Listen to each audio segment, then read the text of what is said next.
I came to Agile to do an alignment. There she is. Trade coolant leak for an oil leak. Oh no. The new one is metal.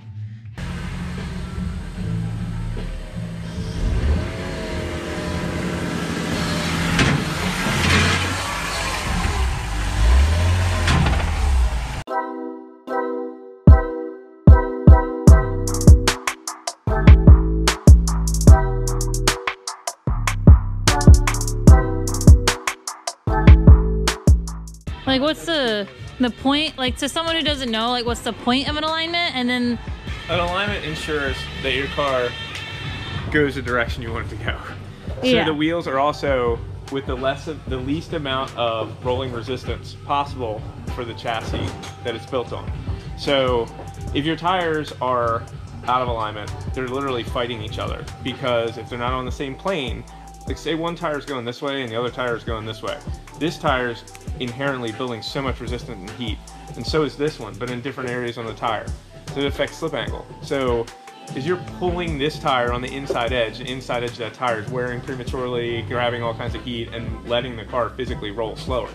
And some resistance is okay, so depending on the situation, like if you're road racing, you want the car to turn in a little earlier than it normally would, so you kind of have your front tires so they're already ready to turn, and your rear tires so they're also already to turn, so you would have a little bit of toe in and the rear, a little bit of toe out in the front. So when you turn the wheel, both of those wheels are already doing the right thing and going in the right direction already.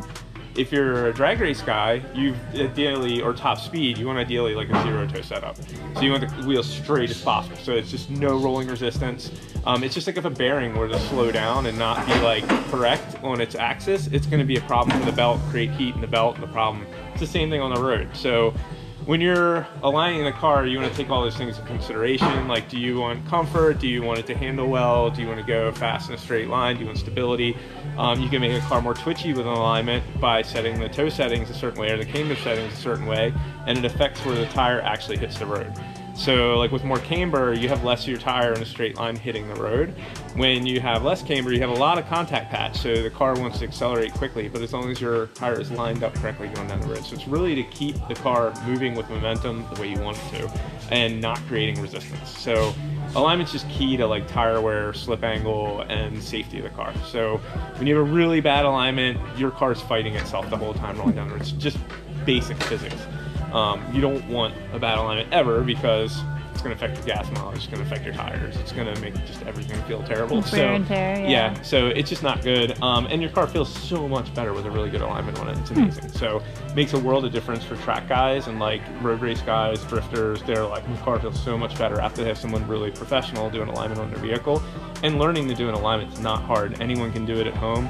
It's just a basic instruction of how to do it. So they make home kits with like heads and strings and lasers now that are so good for what they are, to be honest with you, that they can almost compete with some of the more modern equipment that, you know, professionals have been using for years. So really works well. Alignments are super important for your car, and like daily drivers all the way to race cars, like it makes a huge difference on the track. Like it can be seconds on a road racer's time or an autocrosser's time, and it can make the car inherently behave completely different for a drifter. So alignments are super important. Typically on a car like this, front engine rear wheel drive, you want a lot of camber on it, you want a little bit of toe in the right places to make it scoot and do what you want it to do. So then how does, so you said like a lot of people use like string and stuff, how does this modern thing work? So what, like you have these like solar panel looking things. So this basically is shooting out lasers out of these heads. So this will indicate for the 4 heads that it's seeing, and you can see the green ones because we're standing in the beam, we're in the way of the beam. This is shooting a laser out and contacting these plates, and it'll show a picture of that on the screen, and we can actually see, I'll show you when we get there, to like, yeah, see the left and right.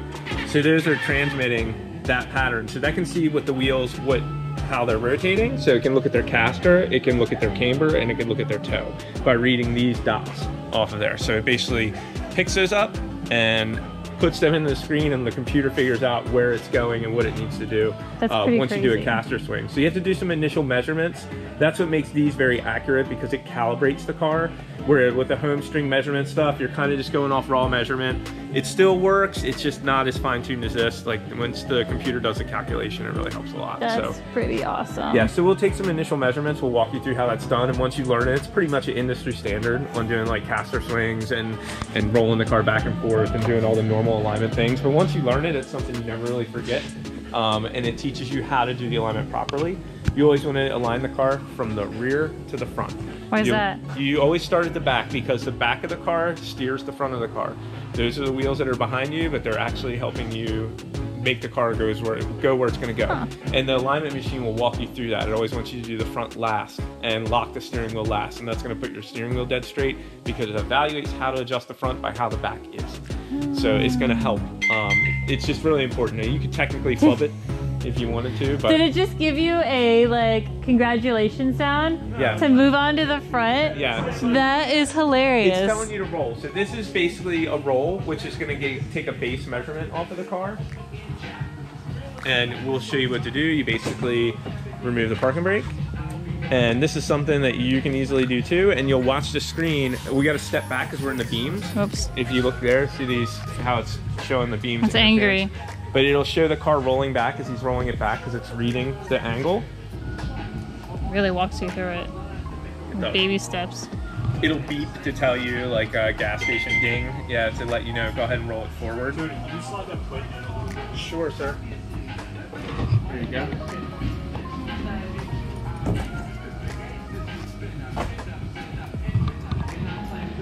And it'll tell you to stop again. Just thinking. Yep. So now that's taking your first base measurement. So that's pulled data. Wait, so that measures the distance between the front and the rear? So I forget, that's not the caster swings are next step. I forget if they call that. That's syncing the heads. So that's gonna let the heads know like what's going on, how the car, like the wheels, where it's at, the wheelbase, everything else. So that took a quick register measurement for the machine to get the raw data that's showed now. Oh, this wow. data is gonna be skewed though. Like you'll see right now, if somebody's in the beam. Messed up. There it goes. So that's not right though. That's not the complete data. That's only showing partial data because we haven't done the caster swing. Once we do the caster swing, it'll actually show us all the accurate measurements. And Chris is about to do that now, and I'll show you how we do that. What's the caster swing then? So you go into any of these alignment machines has this menu here, and you're going to measurements, and you hit caster swing, and then it's going to ask you for a couple things to pull these plates. It literally tells you what to do. Yeah, so you're going to lock the brakes. It wants you to lock up the front brakes so the wheels don't turn. It wants you to take out these pins so these slide plates can adjust freely without any resistance, so it's acting like it's on the road and moving.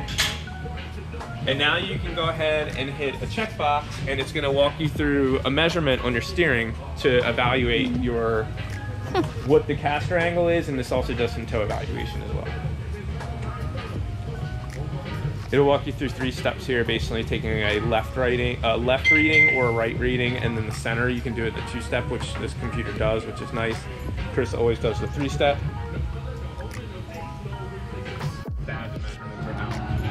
So right now, I knew for sure my alignment's all messed up. It's not that bad to be honest. My alignment? Well, that's me in the way. I know. Well, the rear actually isn't hateful. It showed that the rear was both in 15 and 15, which is showing in spec for toe, which is good. But where you do have a problem is up front. Oh yeah. And we'll talk about that. That's from doing slidey boy things. Yes. Doing drift car things. That's what happens.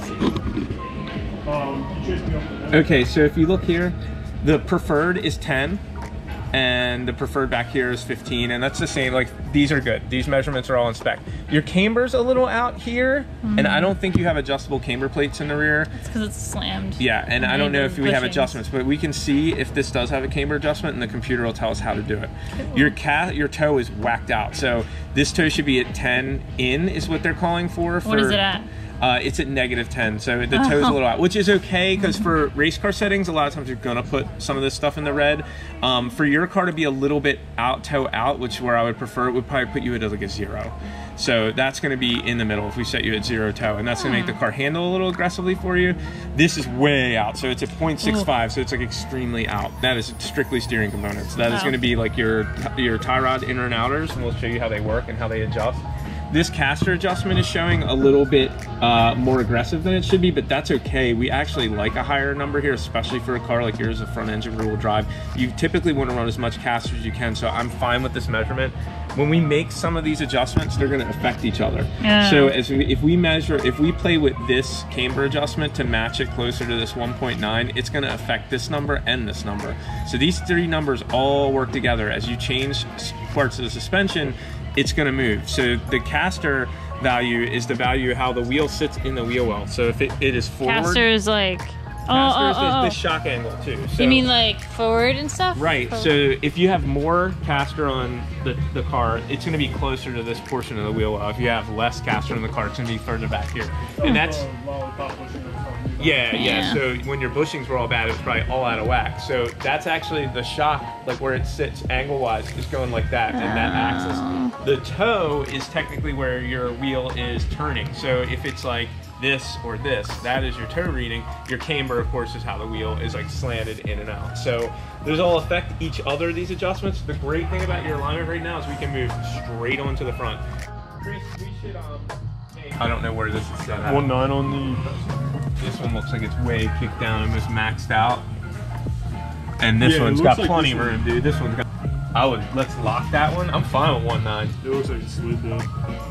I wouldn't be surprised because I was sliding, like drifting. Whoever did it, if they didn't like really secure it, could have been. Well, these are also really cheap coilovers. I would match the slid one.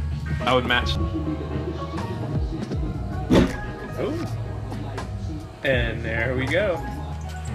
Oh, if it's all the way. So the camber was probably messing with you too, to be honest with you, because you have really extreme camber on one side and not on the other, and that'll make the car pull one side or the other. What are those called? Tie rod ends. Tie rod ends. Inners. Would the inners do the toe? That's where you adjust them. The outers are just like shells that hold the threads of the inners. I always thought it was just the outer Yeah, that thread, adjusted. jam nut, and then you've got threads inside of the outer tie rod. So really, you're mostly just adjusting the... Am I on the way? A little bit. Okay.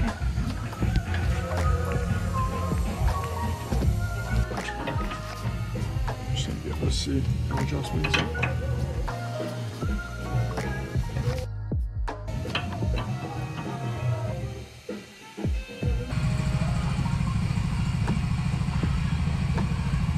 You're fine. Your rear's good.